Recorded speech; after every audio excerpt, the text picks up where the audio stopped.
So I recently came to Japan for a little bit to visit my parents, and I was really surprised to find out that my dad's currently working on getting his gun ownership permit here in Japan. Over in Colorado, we used to hunt a fair amount, not a whole lot, but a little bit. But we never thought about trying to hunt or shoot here in Japan just because there's so many hoops to jump through, and you really don't even hear about guns in Japan at all. So I was going to have him talk a little bit about the process because it's a really interesting and long process that's unique to Japan. Tell us a little bit about it. All right. Yeah, Japan is not a gun culture. The first time there was a federal law in Japan banning weapons from the common people was in 1588. And ever since then, Japan has not allowed normal people to have weapons. It's stayed that way, and guns are very strictly regulated here. There's a lot of debate about that around the world. We're not getting into that today, but gun crime is virtually non-existent in Japan. Typically in 1 year we have less than 10 gun-related homicides in the entire country. Not to say we don't have crime, but that's another story. Anyway, you can get a gun in Japan, but it's not an easy process. The most basic difference is that in the United States, people have a constitutional right to bear arms. And in Japan, the law states very clearly that common citizens do not have the right to bear arms. Common citizens are forbidden from bearing arms. But they will make exceptions if you go through the process and you're deemed to be a suitable person to own a gun. There are only three things that you can legally use a gun for in Japan if you're not a police officer or a military person or something like that. Number one is hunting, number two is target shooting, and number three is government-sanctioned culling or eliminating of pest animals. And so for most people, it's about either hunting or target shooting. Target shooting, there's no such thing as going in your backyard and setting up cans and plinking, or going back in the woods, or going out in an open field and throwing clay targets. You can only target shoot when you're at a sanctioned, licensed shooting range. And so they're very strict about that. Hunting, on the other hand, once you get a hunting license here, the laws are not nearly as restrictive as they are in the United States, simply because there are fewer people hunting, and so we have more animals, and they're not worried about depleting the populations. The hunting season for all legal species of animals is the same. It's from November 15th to February 15th. So November, December, January, February, 4 months. And during that time, bag limits are very loose. For instance, we have a lot of deer on this mountain where we live. If you're hunting bucks, you are limited to how many bucks you can take. You can only take 1 buck per day. That's right, for 4 months you could take 1 buck every single day of the week. There's enough of them too. There are quite a few bucks on this hill. And when it comes to does, well, we've got more of those, and so guess what? There are no limits. You can take as many does as you want in a day. We have a wild boar. They're called inoshishi. It's kind of a small boar. We have a lot of those, mostly a little bit lower on the mountain. We're up at the summit here, but they're a little further down, mostly targeting farmers and fields and stuff like that. You can have as many of those as you want. Just have at them. Now, the hunting restrictions may not be that stringent, but the gun restrictions are very stringent. To put it simply, it's a 3-step process to get approved for a gun. Now, there are lots of small steps in each one of those, but first you have to sign up, apply for, and pay the fee for an all-day seminar, which is held at the prefectural police department. And that's all about the rules regulating guns, gunpowder, ammunition, all of that stuff. And at the end of that seminar, there's a written test. And not only do you have to pass the test, you have to get a 90% or better on this test. 50 questions, true or false. You can only miss 5 of them. And they're tough questions. You can't pass the exam just by listening and taking good notes during the seminar. You actually have to get the book and study that book. Here you go. This is the book that outlines the laws regarding guns and firearms in Japan. This is just a study book, and yet it's 150 pages long. And I read that thing All highlighted. over and over and over and over again. There are other study guides too that are pretty helpful. Of course, it's all in Japanese, so if you're not fluent in Japanese, that's a bit of a challenge. But they don't care whether you're a Japanese citizen or not. As long as you're a legal resident in Japan, you can apply for this. Now, there's all sorts of other things that can disqualify you, and I'm not going to go into all of those. But after that's the first step, is the all-day seminar and the written test. If you pass that, then you're allowed to apply for the second step, which is a half-day shooting class at a sanctioned shooting range, followed by an actual shooting test. And Eli actually accompanied me on my day at the shooting range. Applying for that is a lot harder than applying for the seminar and the written test, because you're actually going to be handling firearms at the shooting range, even though you're not licensed to do so yet. And so that application process, in addition to getting lots of paperwork, going to City Hall, getting all sorts of proof of identity and all that, I had to fill out one paper that had every job I've had for the last 10 years. Another form had every place I've lived for the last 10 years, who's lived with me.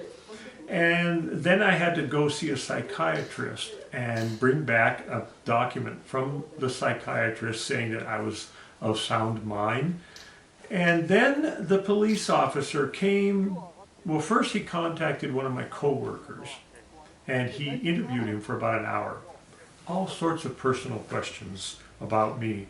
And then he came to my house and he interviewed my wife for about an hour when I wasn't there, asked her all sorts of personal questions about me. And then he went down the street and visited my neighbors unannounced, visited two different neighbors of mine, spent quite a bit of time with each of them, asking them all sorts of personal questions about me, just to get a sense of whether I might be someone that they don't want to give a gun to. Fortunately, everyone was generous and kind in the interviews, and my application was accepted, and I was allowed to go take the half-day seminar and shooting test.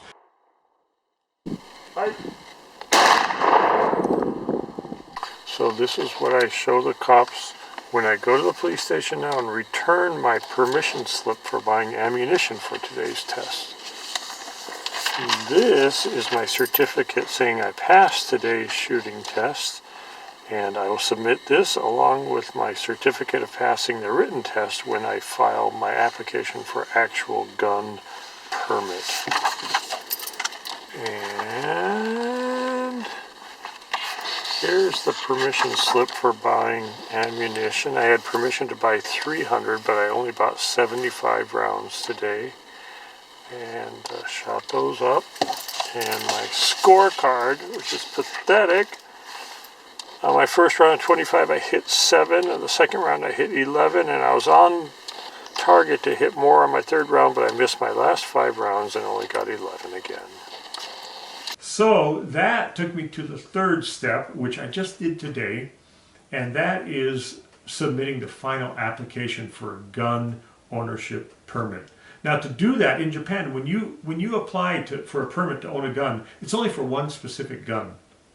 And so you have to go to the gun store where you're going to buy that and have them fill out a whole form with all the serial numbers and all the background data to let the police know what gun it is you're buying.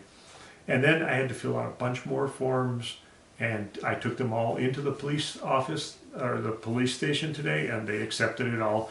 And the police man is going to come to our house one more time and check to see that I have the proper police-approved gun lockers. You have to have 2 lockers in this country, one for your firearm, one for your ammunition. And typically you have to remove some key component of your firearm and put it with your ammunition, like the cap on a shotgun, or the forend, or the bolt on a bolt-action rifle, or something like that. And the 2 lockers have to be in separate places in your house, preferably in separate buildings if you have them. If not, at least on separate floors, as far away from each other as you can get. And you, the licensed gun owner, are the only one that's allowed to have access to that locker. You cannot even tell your spouse where you keep the key to that locker. You are the only one ever allowed to go into that locker. And your gun is only allowed to be taken out of the locker and taken out of your house if you are doing one of the approved activities, hunting or clay target shooting at a shooting range. That's the only time you can take the gun out of your house. Let's see, what else? Ammunition. When you get a permit, then you get a booklet where you keep track of all your ammunition. And you have to have perfect records because there's full accountability for all ammunition. Every time you buy ammunition, or if you're a reloader, every time you make ammunition, you have to keep perfect records of how many rounds you make, how much gunpowder you use, how many firing caps you use, how much you have left in storage. All of that has to be documented in your notebook, and at any given time the police can come and demand to do a check, to look at your notebook and look at what you have on hand and see if it matches up. Whenever you go to the store or the firing range and you buy ammunition, they will write in your book how many rounds you bought and stamp it with their official stamp.